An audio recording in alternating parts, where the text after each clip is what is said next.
जय शिवराय मित्रांनो मित्रांनो राज्यातील ग्रामीण भागातील शेतकऱ्यांसाठी पशुसंवर्धन विभागाच्या माध्यमातून नाविन्यपूर्ण योजनेअंतर्गत दुधाळ गाई म्हशींचं वाटप, शेळी मेंढी पालन याचबरोबर कुक्कुट पक्ष्यांचं पालन अशा विविध बाबींकरता अनुदानाचा लाभ दिला जातो। आणि याच नाविन्यपूर्ण योजनेच्या अंतर्गत राबवली जाणारी एक महत्त्वाची योजना ती म्हणजे 1000 मांसल कुक्कुट पक्ष्याचं पालन। आणि याच योजनेबद्दलची सविस्तर अशी माहिती आजच्या व्हिडिओच्या माध्यमातून जाणून घेण्याचा प्रयत्न करणार आहोत।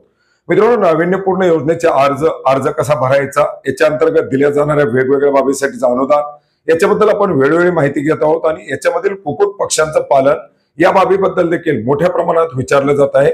मित्रांनो, या योजनेअंतर्गत आपण जर पाहिलं तर लाभार्थ्याला 1000 मांसल कुक्कुट पक्ष्याचं पालन करण्यासाठीच्या जे काही सुविधा आहेत याच्यासाठीचं अनुदान दिलं जातं। रुपयापर्यंत प्रकल्प खर्च ग्राह्य धरून 50 ते 75% पर्यंत अनुदान या योजनेअंतर्गत दिलं जातं।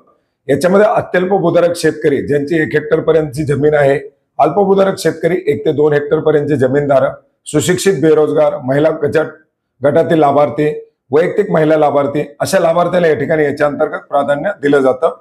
मित्रांनो, या 1000 मांसल कुक्कुट पक्ष्याचं पालन करत असताना लाभार्थ्याला स्वतःची किंवा भाडेपट्ट्यानं एक जमीन असणं या ठिकाणी गरजेचं आहे, ते बंधनकारक आहे। तशा प्रकारची जमीन स्वतःची जमीन असावी, त्याचा 7/12 अट लागणार आहे किंवा भाडेपट्ट्यानं जर जमीन केलेली असेल तर त्याचा करारनामा देखील शेतकऱ्यांना या योजनेचा अर्ज भरत असताना कागदपत्र देत असताना लागणार आहे। याचबरोबर 1000 मांसल कुक्कुट पक्ष्यासाठी पाण्याची टाकी, निवासाची सोय आणि 1000 मांसल कुक्कुट पक्षी जे आहेत याचा सर्वांचा असा खर्च हा 2 लाख रुपये ग्राह्य धरला जातो।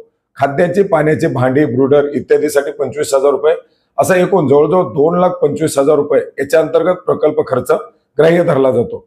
याच्यामध्ये अनुसूचित जाती, अनुसूचित जमाती ज्या असतील यांच्यासाठी 75% अनुदान दिलं जातं, अर्थात 1,68,750 रुपयाचं अनुदान या ठिकाणी SC ST साठी दिलं जातं। तर याच्या अंतर्गत लाभार्थ्याचा जो हिस्सा आहे तो हिस्सा 56,250 रुपये एवढा या लाभार्थ्यांना भरावा लागतो। याचबरोबर ओपन प्रवर्गातील जे लाभार्थी असतील यांना याच्या अंतर्गत 50% अनुदान दिलं जातं। याच्यामध्ये 2,25,000 रुपयाचा प्रकल्प खर्च, याच्यामध्ये लाभार्थ्याला 1,12,500 रुपये एवढा आपला स्वतःचा हिस्सा भरावा लागतो। मित्रांनो, याच्यासाठी आपण जर पाहिलं तर फोटो, ओळखपत्राची सत्यप्रत, जमिनीचा 7/12 अट हे अनिवार्य आहे। जमीन नसेल तर जे काही भाडेपट्टा करार असेल तो अनिवार्य असणार आहे। अपत्याचा दाखला, 3 पेक्षा जास्त अपत्य नसल्याबाबतचं स्वयंघोषणापत्र, आधार कार्ड, रहिवासी प्रमाणपत्र हे बंधनकारक असणार आहे। बँक खात्याचं पासबुक जे आपण बँक खाता अर्ज भरताना देणार आहोत त्याचं पासबुक लागणार आहे। रेशन कार्ड, कुटुंब प्रमाणपत्र जे लाभार्थीचे आपण कुटुंबातील लाभार्थीची नावं दिलेली आहेत त्याच्यासाठी आपलं रेशन कार्ड लागणार आहे।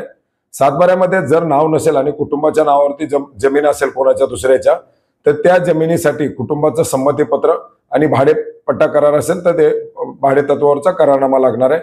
दारिद्र्य रेषेखाली म्हणून अर्ज भरला असेल तर त्याचं प्रमाणपत्र लागणार आहे।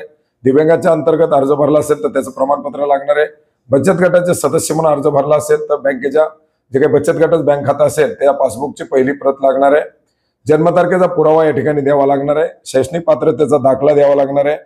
रोजगार, जर बेरोजगार म्हणून अर्ज केलेला असेल तर स्वयंरोजगार कार्यालयाचे जे काही नोंदणी काढण्याची सत्यप्रत आहे ती द्यावी लागणार आहे। आणि एखादं जर प्रशिक्षण आपण याच्या संदर्भातील कुक्कुटपालनाचं घेतलेलं असेल तर त्याच्या संदर्भातील जे काही आपलं ओळखपत्र असेल प्रशिक्षणाचं ते देखील आपल्याला या ठिकाणी जोडावं लागणार आहे। तर अशा प्रकारचे कागदपत्र आणि अनुदान हे या योजनेच्या अंतर्गत दिलं जातं आणि याच्याबद्दल मोठ्या प्रमाणात माहिती विचारली जात होती। मित्रांनो, याचा ऑनलाईन पद्धतीने अर्ज कसा करायचा याच्याबद्दल आपण यापूर्वीच माहिती घेतलेली आहे। तुम्ही जर अर्ज केलेला नसेल तर अद्याप मुदत गेलेली नाही, अर्ज करू शकता। याच्या व्यतिरिक्त जर काही प्रश्न असतील तर नक्की कमेंट करा, त्याच्याबद्दल सुद्धा आपण नक्की माहिती घेण्याचा प्रयत्न करूयात। भेटूयात नवीन माहितीसह, नवीन अपडेटसह। धन्यवाद।